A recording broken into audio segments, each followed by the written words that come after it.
A história de Davi e Jonatas é um daqueles casos bem interessantes que mostram como a nossa cultura hoje pode mudar completamente a forma como a gente lê um texto tão antigo.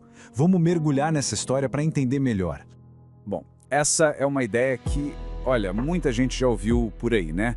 A interpretação de que a relação deles era, na verdade, um romance homossexual acabou se tornando bem comum nas discussões de hoje em dia. Mas e se a gente estiver olhando para o lado errado? E se o problema não estiver lá no texto antigo, mas sim na lente que a gente usa para ler? Na nossa dificuldade de entender uma conexão tão forte fora de um contexto romântico? É exatamente esse o ponto que vamos explorar. A gente vai virar o foco. Em vez de analisar só o texto, vamos analisar a nossa própria perspectiva e tentar entender por que a nossa geração parece ter essa tendência de sexualizar tudo. Então, para começar do jeito certo, é fundamental ir direto na fonte. O que o texto original de fato descreve sobre o vínculo entre eles? Olha só, esse é o versículo que dá base para tudo. E a linguagem é de uma intensidade que impressiona. Alma ligada à alma. O texto não economiza em mostrar a profundidade desse afeto. E é justamente aqui que a nossa interpretação moderna começa a ter dificuldade. E aqui tem um detalhe de linguagem que, nossa, muda tudo. A palavra hebraica para amor, que é usada ali, ahav, tem um significado bem mais amplo do que o nosso amor de hoje, que a gente quase sempre liga a romance. Ahav fala de um amor de compromisso, de lealdade, de aliança. Isso fica claro quando a gente vê que a relação deles não era baseada só em sentimentos, sabe? Era algo concreto, com compromissos formais. A base era uma aliança, uma promessa um para o outro de lealdade e sacrifício. E a prova disso está nas atitudes. Pensa bem, Jonatas era o herdeiro do trono.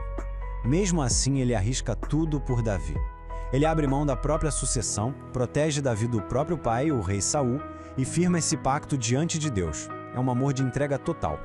Ok, então como é que a gente saiu daquela compreensão para a confusão que a gente vive hoje? Vamos avançar um pouco e conectar isso com uma questão cultural bem maior.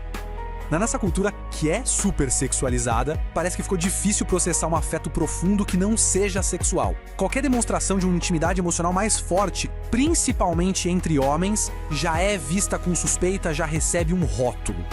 E essa frase aqui, ela resume a questão de um jeito perfeito. A gente perdeu as referências de amizades profundas e saudáveis. Então, quando vemos uma, a gente interpreta errado porque simplesmente não temos mais as categorias para entender aquilo.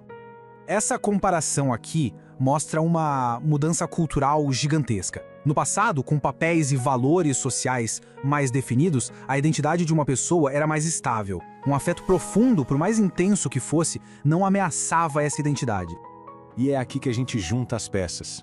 A falta de uma identidade sólida, especialmente entre os mais jovens, faz com que qualquer vínculo muito forte possa virar uma fonte de confusão. A carência de afeto é tão grande que qualquer demonstração de cuidado acaba sendo interpretada de um jeito desproporcional. Tá, mas e aí? Qual é a alternativa? Existe uma saída para essa confusão?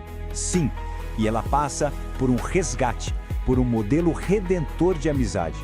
É muito importante a gente entender isso com empatia, sabe? O que muitas vezes é chamado de confusão sexual, na raiz, é uma busca desesperada por conexão emocional, por um lugar seguro para pertencer. E esse vazio emocional não surge do nada. Ele é alimentado por muitas coisas. A ausência de figuras paternas e maternas fortes, a solidão, a falta de amizades de verdade e de mentores. Aí, quando alguém finalmente oferece um cuidado genuíno, a reação pode ser avassaladora. Essa metáfora é muito poderosa. Para alguém que vive num deserto emocional, encontrar uma amizade verdadeira é como finalmente conseguir respirar fundo. Não tem a ver com sexo, tem a ver com sobrevivência emocional. Então, o ponto crucial é este. Davi e Jonatas nos dão um modelo positivo. Eles mostram que uma amizade profunda, leal, cheia de afeto, é totalmente possível de um jeito saudável, inteiro, sem nenhuma distorção. E é bom deixar uma coisa bem clara aqui. Abraçar a amizade profunda não entra em conflito com os ensinamentos bíblicos sobre sexualidade. Muito pelo contrário.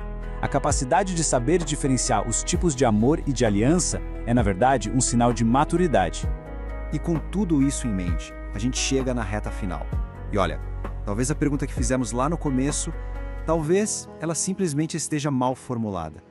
Essa é a reflexão que fica. Por que a nossa cultura parece ter perdido a capacidade de celebrar, de viver amizades de verdade, sem colocar um rótulo, sem levantar uma suspeita? A história deles nos desafia a olhar não só para o passado, mas principalmente para dentro de nós e para as nossas relações hoje.